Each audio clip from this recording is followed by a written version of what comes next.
Ano muna tayo? Ito. Sa fish fight, ordinary tabi mo.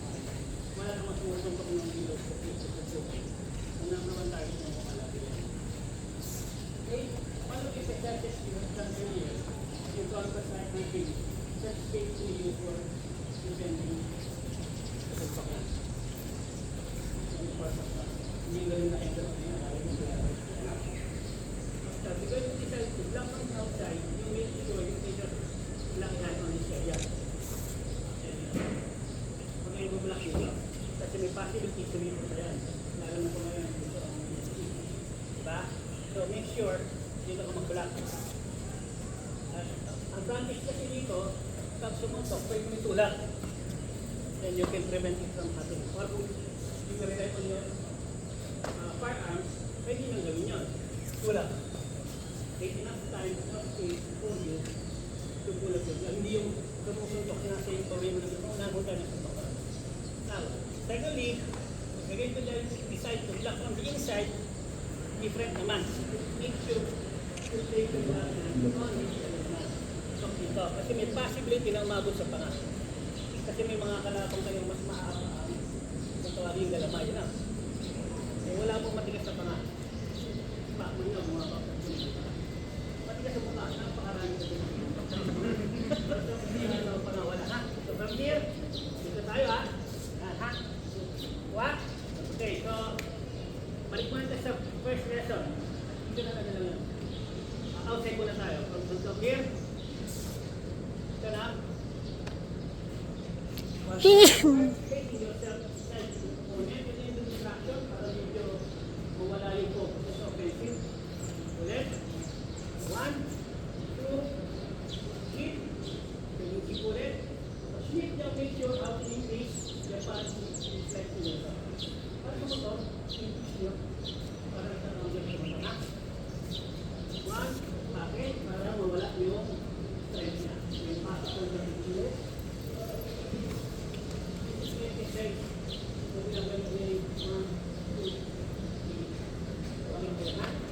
From here, 1, 2, 3, you can use both hands, maganda, para mag-use. So, always stay at the side of your hand. So, kapag pwede sa harap, okay, and do not overuse naman, nagaganyan-ganyan ka, masisiliwan yan. Ang control mo kasi, kailangan nasa side of the opponent. So, bakit? Ang twist yan eh, pag sumutok man yan, ito, you can use this as handcuff. Wala kayong pausa, nakahuli kayo, pwedeng post ito. Huwag ka lang lalay sa sabi niya. Okay, kung tinutulong mong papakabante, ito patutulong mo. Lakad. Lakad. Can you use the handcuff sa trabaho? Left. 1, 2, shift, then grab. Papasok naman yung exercise yung 1 to forward, 1 to backward. Yung ginagawa niyo kanyang 1, 2, 1, 2. Nagawa niyo ba? Apa? Yan. So, all the exercises you've been doing kanina are all significant sa ginagawa natin sa technique, ha? So, from here, 1, 2, 3, 4. Okay?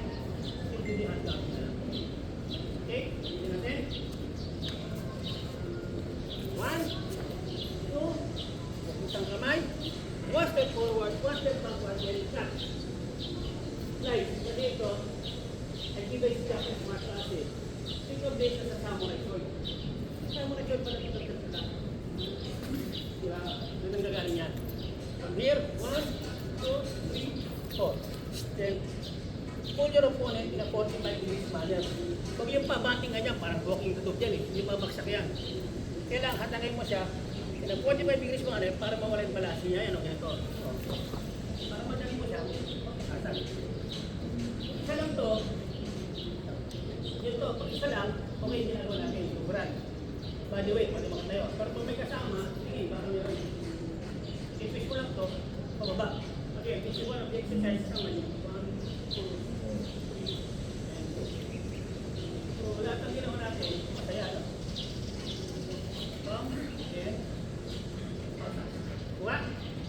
Sige natin, walang sasalita. From here, 1, 2, cut na lang, atras ka kagad to. Bago ba, sir ma'am? Ano naman kayo? Yes, sir.